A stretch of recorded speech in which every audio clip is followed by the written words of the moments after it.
Hello everyone, welcome back to my channel CA Deepthi Tankala. ఈ రోజు మనందరం ఒక ఇంపార్టెంట్ టాపిక్ కోసం తెలుసుకోబోతున్నాం. అది ఏంటి అంటే బడ్జెట్ 2025 యొక్క changes in income tax slabs. Yes, మనందరికీ తెలుసు మనకి 2 ట్యాక్స్ రిజైమ్స్ అనేది ఉన్నది. ఒకటి ఓల్డ్ ట్యాక్స్ రిజైమ్ అండ్ ఇంకొకటి new tax regime. Old tax రిజైమ్లో అయితే బడ్జెట్ 2025లో ఎటువంటి చేంజెస్ అనేది అనౌన్స్ చేయలేదు. అంటే if you're earning income up to 5 lakhs then ఎటువంటి ట్యాక్స్ అనేది పే చేయాల్సిన లేదు. You can avail rebate under section 87A.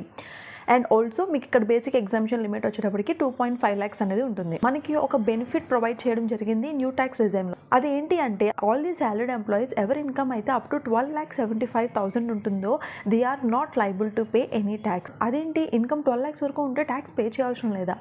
అవును, మీరు విన్నది నిజమే. ఒకసారి మీరు ఈ ట్యాక్స్ స్లాబ్స్ అనేది చూడండి. ఈ న్యూ ట్యాక్స్ రిజైమ్లో 12 lakhs వరకు ట్యాక్స్ రిబేట్ అంటే ఏంటి? నా శాలరీ 12 lakhs అంటే ఇప్పుడు నేను ట్యాక్స్ పే చేయవసరం లేదా? ఏంటి, ఇక్కడ అప్ టు 4 lakhs వరకే కదా నిల్లని ఉంది. మరి మీరు 12 lakhs వరకు ట్యాక్స్ పే చేయాల్సిన అవసరం లేదా అంటున్నారు. ఈ విషయం గురించి తెలుసుకోవాలంటే don't forget to watch part 2. So మనం పార్ట్ 2లో అయితే కలుసుకుందాం, where I will explain you what are the advantages of new tax regime and how you are not liable to pay tax if you are earning income of up to 12 lakhs. వెంటనే మీరు చేయాల్సింది ఏంటి, do follow me on Instagram and also don't forget to subscribe on my YouTube channel. Thank you for watching and see you all in the next video.